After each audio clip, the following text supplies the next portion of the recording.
নমস্কাৰ ছাত্ৰ ছাত্ৰীসকল, মই তোমালোকৰ কিতাপত থকা জীৱিকা আৰু পৰস্পৰ নিৰ্ভৰশীলতা পাঠটোৰ কিছু কথা তোমালোকৰ খোকোজা ভাঙিবলৈ ওলাইছোঁ। গৰুখীয়া আৰু খেতিয়কৰ পৰস্পৰ নিৰ্ভৰশীলতা আছে নে নাই, এনেকুৱা বা আন কি কি জীৱিকাৰ লগত নিৰ্ভৰশীলতা আছে, এই সম্বন্ধে তোমালোকে মোক প্ৰশ্ন কৰি আছা। তো সেইখিনি কথা অলপমান তোমালোকৰ বুজিবলৈ সুবিধাৰ কাৰণে আজি এই ভিডিঅ'টো প্ৰস্তুত কৰিছোঁ। তোমালোকে মনোযোগেৰে চালে আশা কৰোঁ তোমালোকে বুজিব পাৰিবা আৰু নিজাববীয়াকৈ উত্তৰবোৰ কৰিব পাৰিবা। তোমালোক আটায়ে ছাত্ৰ ছাত্ৰী নহয় জানো? ছাত্ৰ ছাত্ৰী এটা বৃত্তি নহয়, কিন্তু জীৱনটো আগবঢ়াই নিবৰ কাৰণে তোমালোকে এটা বৃত্তি গ্ৰহণ কৰিব লাগিব ভৱিষ্যতলৈ, আৰু তাৰ বাবে তোমালোকৰ এয়া এক প্ৰস্তুতি হয়নে? তোমালোকে সকলোৱে পাইছে, প্ৰায়ে শুনি থকা কথা যে ছাত্ৰৰ জীৱন প্ৰস্তুতিৰ জীৱন নহয় জানো? তোমালোকে এইষাৰ কথা শুনিছা। এইটো তোমালোকে তোমালোকৰ জীৱনত, ছাত্ৰ জীৱনত কাৰোবাৰ ওপৰত নিৰ্ভৰ কৰিবলগীয়া হয় নহয়নে? তোমালোকে প্ৰথমে নিৰ্ভৰ কৰা তোমালোকৰ শিক্ষক শিক্ষয়িত্ৰীৰ ওপৰত নহয়নে? তোমালোকে নজনা কথাবোৰ সহজ কৰি দিয়ে, তেওঁলোকে নুবুজা কথাবোৰ বুজাই দিয়ে, আৰু তোমালোকে জানিবলৈ ইচ্ছা কৰা কথাখিনি হয়তো তেওঁলোকে পাৰ্যমানে জনাত সহায় কৰে। তো তোমালোক কাৰ ওপৰত প্ৰথমতে নিৰ্ভৰ হ'লা? শিক্ষকৰ ওপৰত নহয়নে? তাৰপিছত তোমালোকে যিসকলৰ ঘৰ দূৰত, স্কুললৈ আহিবলৈ বা নিকেতনলৈ আহিবলৈ তোমালোকে এখন যান বাহনৰ ওপৰত নিৰ্ভৰ কৰা। স্কুল বাছৰ ওপৰত বিশেষকৈ ছাত্ৰ ছাত্ৰীসকলে নিৰ্ভৰ কৰে। তো গতিকে স্কুল বাছ, লগতে স্কুল বাছৰ চালকজনৰ ওপৰত নিৰ্ভৰশীল, ড্ৰাইভাৰজনৰ ওপৰত। তাৰপিছতে তোমালোকে নিৰ্ভৰ কৰা কিতাপ ব্যৱসায়ীৰ ওপৰত, কাৰণ তোমালোকক পঢ়া শুনা কৰিবৰ কাৰণে বহি, পেঞ্চিল, কিতাপৰ প্ৰয়োজন হয়। গতিকে তোমালোকে নিৰ্ভৰ কৰা কিতাপ ব্যৱসায়ীৰ ওপৰত।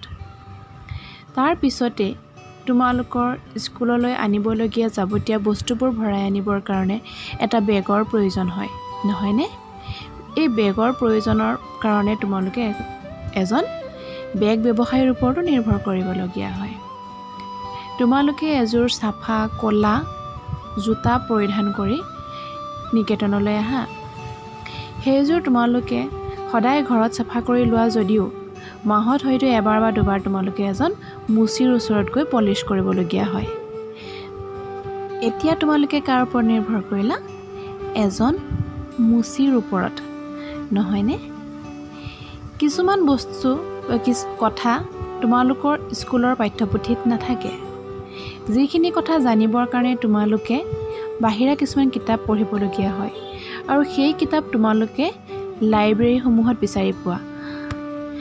আমাৰ ইয়াত স্কুলত এটা সৰু লাইব্ৰেৰী আছে, কিন্তু আমাৰ চহৰখনত কোনো লাইব্ৰেৰী নাই। কিন্তু বহুতো চহৰত কি হয়, এটা লাইব্ৰেৰী থাকে সমজুৱাভাৱে। সেই লাইব্ৰেৰীত বিভিন্ন ধৰণৰ কিতাপ সংগ্ৰহ কৰা থাকে, আৰু তাত গৈ সকলো লোকে কিতাপ পঢ়িব পাৰে, বা কোনো লোকে যদি কাৰ্ড থাকে তেনেহ'লে কিতাপ লৈ আনি ঘৰতো পঢ়িব পাৰে। তো কাৰ ওপৰত নিৰ্ভৰশীল হ'ল? পুথিভঁৰালৰ ওপৰত বা লাইব্ৰেৰীৰ ওপৰত। আমাৰ চুলিবোৰ আমি চুটি কৰি ৰাখিব লাগে, নখ চুটি কৰি ৰাখিব লাগে, দাঁত চাফা কৰি ৰাখিব লাগে নহয়নে? সেয়ে আমি কি কৰোঁ? মাহত এবাৰ আমাৰ চুলিবোৰ কাটি লওঁ নহয় জানো?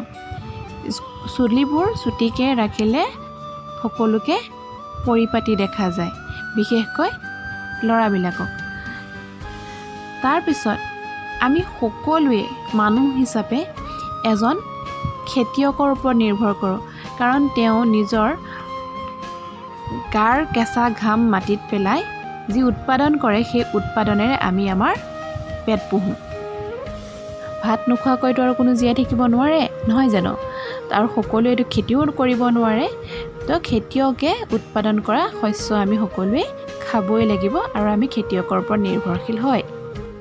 এতিয়া আমি চাওঁ, এজন খেতিয়কনো কাৰ কাৰ ওপৰত নিৰ্ভৰশীল?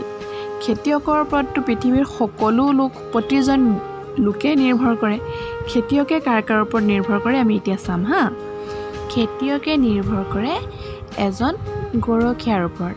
কাৰণ গৰখীয়াৰ গৰু হাল হ'লেহে খেতিয়কে পথাৰত হাল মাৰিব পাৰিব। আৰু গৰুৰ গোবৰ খেতিৰ বাবে এবিধ খুব ভাল সাৰ হয় আৰু সেই সাৰ খেতিয়কে খেতিপথাৰত প্ৰয়োগ কৰিব। ঠিক সেইদৰেই গৰখীয়াজনো কিন্তু খেতিয়কৰ ওপৰত নিৰ্ভৰ কৰে। কাৰণ গৰুক খুৱাবলৈ খেতিয়কক খেৰ লাগিব, ঘাঁহ লাগিব, তুঁহ লাগিব। সেইবোৰ ক'ত পাব? সেইবোৰ খেতিয়কৰ তাত পাব, নহয়নে? দেখিলানে গৰখীয়া খেতিয়ক দুয়োজন কেনেকৈ এজনে আনজনৰ ওপৰত নিৰ্ভৰ কৰিলে? ঠিক তেনেকুৱাকৈ এজন খেতিয়ক এজন কমাৰৰ ওপৰতো নিৰ্ভৰ কৰে। কমাৰজনে কি কৰে? খেতিয়কে হাল পাবৰ কাৰণে যিডাল নাঙলৰ দৰকাৰ হয়, নাঙলৰ যিচটা ফাল, মাটি খান্দি যোৱা যিচটা খেতিৰ নাঙলৰ ফাল আছে, সেই নাঙলৰ ফালটো এজন কমাৰে গঢ়ি দিব। আৰু কমাৰে কি কি গঢ়ে? কোৰ, কুঠাৰ, কাঁচি, দা, কটাৰী, নহয়নে? এতিয়া চোৱা, খেতিয়কক এইবোৰ প্ৰয়োজন হয়নে নহয় বাৰু? ধান কাটিবৰ বাবে খেতিয়কক কাঁচি দৰকাৰ হয়, পথাৰত আলি দিবৰ কাৰণে কোৰৰ দৰকাৰ হয়। এইবোৰ বস্তু কমাৰে গঢ়ি দিয়ে, নহয়নে? খেতিত উৎপাদন বৃদ্ধি হ'বৰ বাবে এজন খেতিয়কে উন্নত মানৰ বীজ আৰু সাৰ ব্যৱহাৰ কৰিবলগীয়া হয়। আৰু সেইবোৰ এখন সাৰৰ দোকানত বিচাৰি পোৱা যায়। তো খেতিয়কসকল তেওঁলোকৰ ওপৰতো নিৰ্ভৰ কৰে। সকলো খেতিয়কৰে নিজা পাৱাৰ টিলাৰ বা ট্ৰেক্টৰ নাথাকে। পাৱাৰ টিলাৰ বা ট্ৰেক্টৰেৰে হাল বালে খুব কম সময়তে বহুত বেছি মাটি হাল বাব পৰা যায়। খেতিয়কসকলে যিসকলৰ নিজা ট্ৰেক্টৰ বা পাৱাৰ টিলাৰ আছে তেওঁলোকৰতো নিজে ব্যৱহাৰ কৰে। যাৰ নাথাকে তেওঁলোকে অন্য খেতিয়কৰ পাৱাৰ টিলাৰসমূহ ব্যৱহাৰ কৰে ভাড়াত আনি পেলাই। তো তেওঁলোকে তেনেকুৱা ডাঙৰ কৃষকৰ ওপৰতো নিৰ্ভৰ কৰে।